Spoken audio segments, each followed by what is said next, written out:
So, nilagay na po ni Ford ang sardinas, saka pa-gisa na rin po siya. And then after that, lalagyan po natin siya ng sabaw, ng patola, at ng miswa.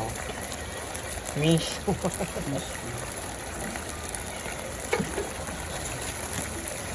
Kahit onting sabaw lang, no?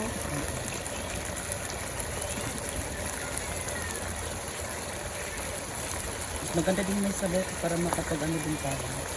Makahigit-higit.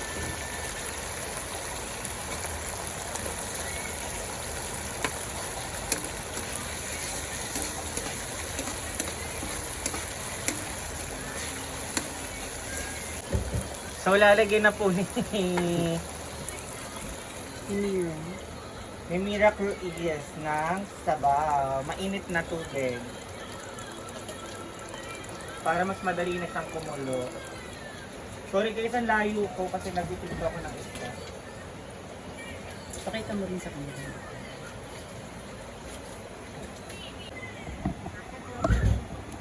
Tawag sagay?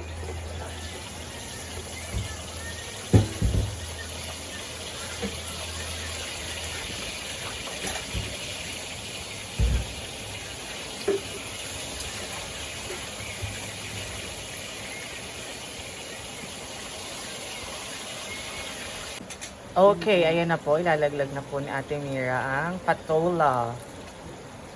Patola. Ayan. Minsan ganyan ginagawa namin sa mga nambabang. Pinapatola. Tsaren.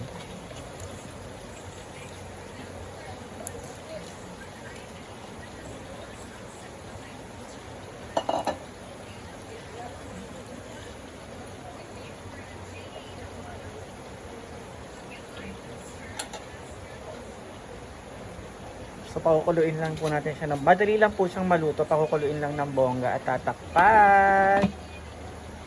So, ayan na po at kumukulo na ng bonggang-bongga. Lalagyan na po ni Ate Mira ng miswa. Alin Miswa. Parang siya miswa na. Tsareng! Ayan. So, after niya kapag kumulo lang siya ng bonggang-bongga, luto na po siya at maghahapunan na po kami. Siyempre, hindi naman namin alam kung anong oras darating si Madam, kaya hindi na rin po namin siya maaantay. Pero mag-iwan pa rin naman kami ng baka magutin si Madam sa sa vlog.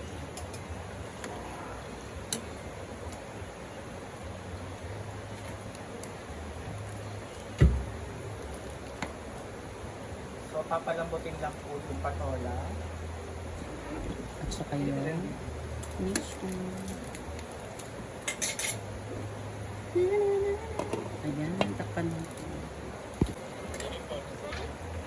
Yung! Okay na po.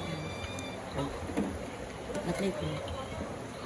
So, tapos na po yung niluluto namin. And, ayan, maya-maya kakain na rin po kami. Thank you for watching, guys!